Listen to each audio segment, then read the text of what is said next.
যারা সবাইকে আসসালামু আলাইকুম, যারা এই মুহূর্তে এসেছেন সবাইকে বলতেছি আজকে এখানে ডাকার আপনাদের একটাই কারণ, আপনারা কম বেশি আমাকে সবাই চেনেন।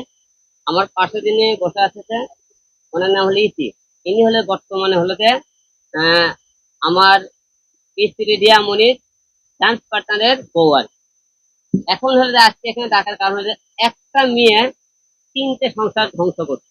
রিয়া মনি প্রথম সংসার তার নিজের ধ্বংস করছে, 2 নম্বর এই মেয়েটা সংসার ভাঙ্গে ধ্বংস করছে, 3 নম্বর যে মেয়েটা আমার বাবার সেবা করেছে সেই মেয়ে সংসারটা সে ভেঙেছে। কেমন করে?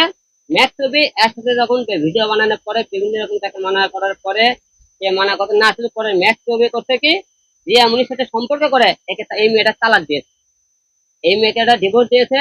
এবং বগুড়া যে মেয়েটা এখন বর্তমানে আমার বাবাকে সেবা করছে সেই মেয়েটা এখন যেহেতু তার ছবি টবি দিয়ে আমার বিভিন্ন মন্ত্রী পত্র করতে বিভিন্ন জায়গায় দেওয়ার কারণে ওই মেয়ের জামাই এখন বলছে তোর যেহেতু হিরো আলমের কাছে পরে কি আছে তুই হিরো আলমের কাছে যায় থাক, তোকে আর আমি নেব না।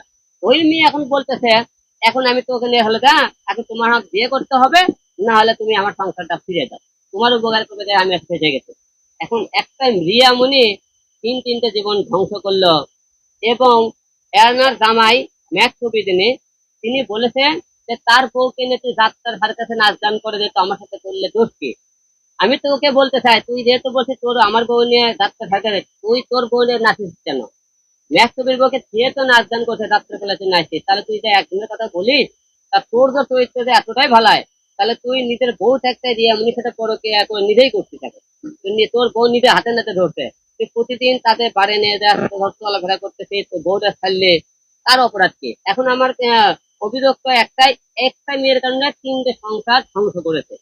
এবং তাদের পারিবারিক যে কথাবার্তা আমার তাহলে কথা মুখে তো শুনবেন না। এখন রিয়া মুনির কারণে যে তার জামাই তাকে ডিভোর্স দিল, আমরা তার থেকে আপনারা বাকি কথাটা শুনবেন। কেন তোমাকে ডিভোর্স দিল, কি কারণে, আর তোমার কি সমস্যা তুমি বলতে পারো? সবাইকে আসসালামু আলাইকুম। আপনারা জানেন কি জন্য, আপনারা নিজেও জানেন যে কি জন্য আমরা আসছি, সত্যটা জানার জন্য। ম্যাক্সোভিরিয়াস আমার হাজবেন্ড, একটু ডোন্ট মাইন্ড। উনি যে আমার হাজবেন্ড সেটা তো বলতে আমার রুচিতে বাধে। মানে ওনার সম্পর্কে কিছু বলবো, আমার সেই বলার ভাষাটা আমার নয়। ভাইয়া ভাইয়া কিছুদিন আগে আমাদের নখ দিচ্ছে, ভাইয়া না মানে রিয়ামন বলছে আমার হাজবেন্ডের সাথে উনি ভিডিও বানাবে। যখন উনি ভিডিও বানানোর কথা বলছে, শিডিউল মিডিউল করা ঠিক, শুটিং এ যাবে ঠিক ওই দিনই রাতে ভাইয়া রিয়াজ রে মানা করছে, রিয়ামনি নিয়ে তুমি তুমি ভিডিও বানাবা না, যদি বানাও তাহলে সমস্যা আছে। তো উনি আমার কাছে ব্যাপারটা শেয়ার করে যে দেখো এরকম এরকম হিরো আলম বলতেছো বলে নিয়ে ভিডিও না বানাই। তখন আমি ওনারে বললাম ওনার হাজবেন্ড যেহেতু মানা করতেছে আপনি ওনারে নিয়ে ভিডিও বানানোর দরকার নেই। রিয়ামনি বললো যে না হিরো আলম চাচ্ছেন আমি বানাবো, তো এখন না কিছুদিন পর তার ঝামেলা মিটা যায়। তো ওনার সাথে আমার কোনো জোর ঝামেলা কোনো কিছুই নেই। আমাকে উনি বাসায় নিয়ে আসছে, রিয়ামন সাথে কি এমন কথা বলে কনভার্সন ডিলিট করে দেয়। আমি জিজ্ঞেস করলে আমার সাথে উল্টাপাল্টা কথা বলে রাগ দেখাই, বলে আমি এমনি কনভার্সন ডিলিট করি। বাপের ভাই আমার আমার নিয়ে আসছে, উনি বলছে ফেনীতে যাবে। কোন কি ফেনীতে গেছে না রিয়ামনি এনে কোনো রিসোর্টে গেছে না কোথাও থাকতে গেছে সেটা তো আর আমি জানি না। আমাকে ডিরেক্ট বলে আমি তোমাকে ডিভোর্স দিয়ে দিচ্ছি, এই কথা বলে। আমার তো কোনো অন্যায় নেই, কোনো দোষ নেই, তাহলে কি জন্য আমার ডিভোর্স দিচ্ছে? তার মানে এটাতে কোনো ঝামেলা আছে। তারপর কিছুদিন পরে রিয়ামনির সাথে ওই ভিডিও, যেই দিন হিরো আলম ভাইয়ার বাবা মারা যায় 15 এপ্রিল মনে হয়, 14 এপ্রিল ওনার ডান্সে ভিডিও বানায়। আমাকে ছেড়ে দেওয়ার পরে ওনার ভিডিও বানায়, রাত্রি নিয়ে আমার ঘরে নিয়ে থাকি। উনি ডিভোর্স দেওয়ার কারণ একটা মেয়ে মানুষ কখন স্বামীর বিরুদ্ধে কথা বলে যখন তার কোনো দিকে কোনো রাস্তা থাকে না, অসহ্যর বাহির হয়ে যায়, তখন একটা মেয়ে মানুষ মিডিয়ার সামনে আসে। তার সাথে আমার 3 বছর হয় বিয়ে হয়েছে। যখন ওনার 1 লাখ সাবস্ক্রাইবার ছিল তখন আমাদের বিয়ে হয়। এত কষ্ট করতে করতে 20 টাকার গাড়ি ভাড়ার জন্য আমরা রাস্তায় গিয়ে ভিডিও করছি, 20টা টাকা ছিল না। রাস্তায় গিয়ে আমরা ভিডিও বানাইছি, আস্তে আস্তে ওনার টাকা পয়সা অনেক হয়েছে, এখন আমার সাইড করে যাচ্ছে। তার মানে আমি ওনার স্ত্রীকে প্রিয়জন ছিলাম না, প্রয়োজন ছিলাম। এখন প্রয়োজন শেষ, টাকা পয়সা হয়েছে, এখন আমি সাইড করে যাচ্ছি। আমি বাচ্চা কনসেপ্ট করি, উনি ভিডিওর জন্য আমার বাচ্চা নষ্ট করে দেয়। আমি এই মিডিয়ার জগতে এই লাইনে আমি ছিলাম না, উনি আমাকে নিয়ে আসছে। ডান্স মানুষে নাই পারে, একটা ডান্স ভুল হওয়ার কারণে সে আমার পেটটার মধ্যে লাথি মারে, আমি নিচে গিয়ে পড়া যায়। এলাকায় যেই মানুষের ডান্স আমাদের দেখছে, মানুষ আমারকে উঠায় নিয়ে আসছে, মেয়ে মানুষ, ছোট মানুষ বুঝে না, তুমি কিভাবে এইভাবে মারো, তোমার ওয়াইফ তুমি বাসায় নিয়ে মারতে পারো। তাও আমি কোনো কিছু বলি নাই। স্বামী স্ত্রী ঝগড়া লাগতেই পারে। সে আমাকে সিঁড়ি থেকে লাথি মেরে নিচে ফালায় দেয়, আমার চোখ দিয়ে রক্ত বের, সিসিটিভি ক্যামেরা যে বাসায় থাকি, ক্যামেরা ফুটেজ ওই জায়গায় বাড়িওয়ালা এইটাও আমি দেখাতে পারবো।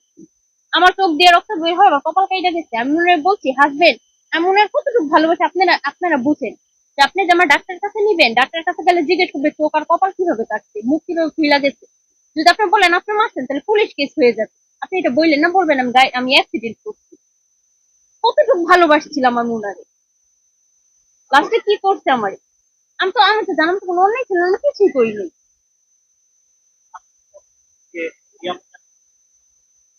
আমি ভাইয়া কিছুই মনে করি না, আমি মনে করি রিয়ামণি আমার সংসারটা আমারে বাঁচাই দিচ্ছে।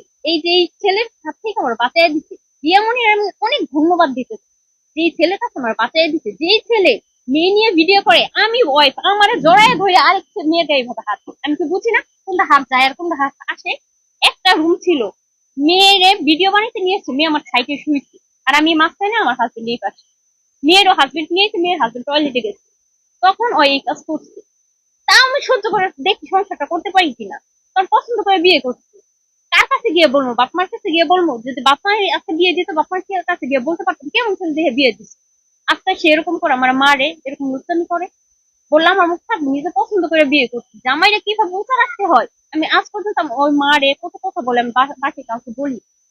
কিন্তু ওনার কাছে আমার একটা রিকোয়েস্ট থাকবো যে ভাইয়া, আপনি নাচ গান করে খাইতেছেন, খান, আপনার দয়া করে আপনার সাথে আমার সম্পর্ক নেই, আপনি আমার ভিডিও গুলো ডিলিট করে দিন। যেহেতু আপনার নাচ গান করেই খান, আপনার এক কাজ সব ভিডিও ডিলিট করতে হবে না, আপনি ডিলিট করে দিয়ে। আমার নাম ইতি। এমনি আমি সামনেতেই থাকি, এই জায়গায় আমার দেশে রয়েছে কিশোরগঞ্জ। নাটকে এসে আমি ডান্সের ভিডিও মডেল। হ্যাঁ হ্যাঁ, ইতি।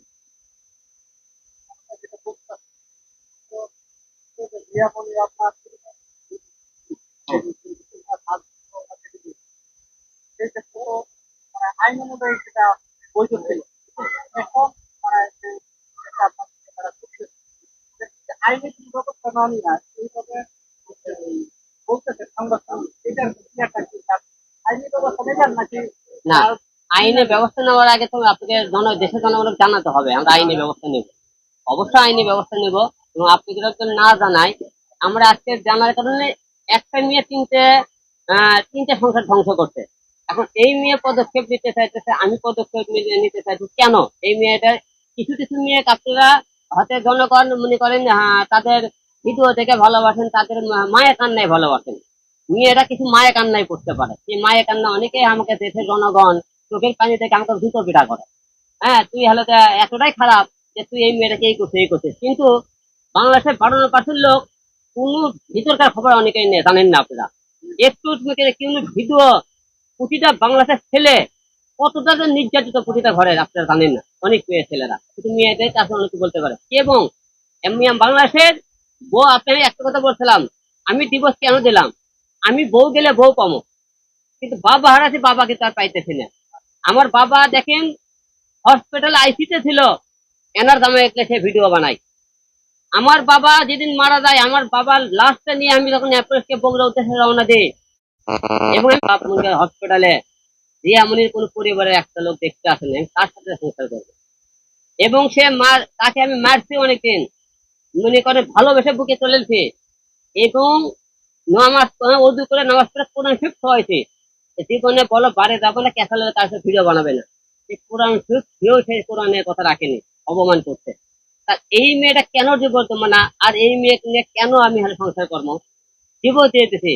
আর আজকে আপনার সামনে আসা, খালি এই বোনটার সামনে আজকে আপনাদের সামনে আসা, এই বোনটার সংসারও এই রিয়ামনি ভাঙছে। এই জন্য আজকে আপনাদের সামনে আসলাম। এবং আমার বাসায় যে আমার বাবাকে যে মেয়েটা মনে করেন সেবা করছে, সেই মেয়ে সংসারটাও রিয়ামনি ভাঙছে। আজকে এই কারণে আজকে আপনার সামনে দুইটা কথা বলা। আমার বাসায় যে মেয়েটা আপনার পাখি থাকে, তার নাম হলো মিঠি। মিঠি, ঠিক আছে। এখন হলো যে আপনাদের সামনে খালি দুইটা কথা জন্য আমরা তাদের বিরুদ্ধে অবশ্যই আইনে পদক্ষেপ নেব। আবার ভাই আপনার মানে বারবার রিয়ামনিকে বলে আপনি প্রক্রিয়া করে দিতে আপনি এই ক্ষেত্রে পরকিয়া বলতে আপনি বোঝা দেখেন, আমার যে বলতে বললো যে আমার জামাই আর আমি তিনজনে একই রুমে শুয়েছিলাম, আমি শুয়ে থাকতে তো আমার সেই এলাতে জামাই আর এক মেয়ের গায়ে হাত দিতে আটার মতন করতে থাকে ধরো। রিয়া মনিকে এই দিন এরকম কোনো একটা ভোট বলতে পারবে হিরে অলমক নিয়ে সহকারে কোনো জায়গাতে আমরা কোনো ঘরে ধরছে, কোনো স্পটে দেয় ধরছে, রিয়া মনি তো এরকম কোন রকম করে প্রমাণ করতে পারে, আপনার দেশের জনগণ যেটা বলবেন যে হ্যাঁ হিরে অলমক আমি পরকিয়া ঘরের মধ্যে হাতে নাতে ধরছে, অমুক পার্কে যায় দেখি মেয়েগুলো বসে ডেটিং করতেছে, এইরকম কেউ যদি ভিডিও আপনি বার করতে পারবেন আমি মেনে নেবো আপনাদের পক্ষে। আরেকটা কথা, কালের কথা আমরা একটা দেখলাম যে আপনার একটা রেকর্ড কেউ কাজ করছে, আপনি তাকে মারা দিয়েছেন এবং আপনি তাকে অনেক হুমকি দিয়েছেন। আপনি এই বিষয়টা একটু আসলে আমার বাবা যেদিন মারা যায় সেদিন মনে করেন সে আমাকে তার ভাইয়েরকে ফোন দেওয়ায়, আমার বাবা মারা গেছে নিজে ফোন দেয়নি কিন্তু, যে এমনি তার ভাইয়েরকে ফোন দিয়ে বলতেছে ইয়া আলম ভাই শুনলাম তাই বলে মারা গেছে, আমি কোনো হয় একটু আগে মারা গেছে, সে বলতে তাহলে আমরা আসতে যাবো, তোরা তো আমার সামনে আসতে তোকে বসতে দেবো গেলে, কারণ তোরা বাসে থাকছিস, তোরা আমার বাবার কাছে আসছিস, মরে গেলে কেন আসছিস? এই কথা বলছিলাম। ম্যাথটা আপনি ম্যাথকে ফের দেওয়ার কারণ ছিল একটাই, যে ওর বদলে মানুষটা মনুষ্যত্ব থাকতো। তা আমার বাবা মারা গেল 15 তারিখে, 14 তারিখ করে ভিডিও করে 14 তারিখ, 15 তারিখে আমার বাবার একদিকে জানাজা চলে, তুই জয়মনিকে দিয়ামনির যে তোর নামটা দেখেছেন নিয়ে খুব কানাকানি খুব ভাইরাল হইতেছে, ওই সেই টাইমে কথা 10 ফিট পর পর ভিডিও ছাড়েছে, তাহলে ওরে অতি মনে মারা তোমাকে হুমকিতে দেওয়া, তাহলে তো সে ধরে ঢালে দিতাম। আমার বাবার জানাজা চলে তুই সেই টাইমে তুই 10 ফিট পর পর তোর ট্রেন্ডিং ভিউ ভিউ ব্যবসা শুরু করে দিছিস। আপনাকে নিয়ে রিয়ামনি স্ট্যাটাস দিয়েছে যে আই লাভ ইউ বলে লিখেছে। এখন আবার ওকে আপনার আপনি কি এখন প্রশ্নই ওঠে না, যে মেয়ে সংসার ভাঙতে পারে, যে কোরআন শিখতে এবং অন্যান্য মেয়ে লোকের সাথে পড়ে গিয়া করতে পারে, সেই মেয়ের সাথে সংসার হওয়ার প্রশ্নই ওঠে না।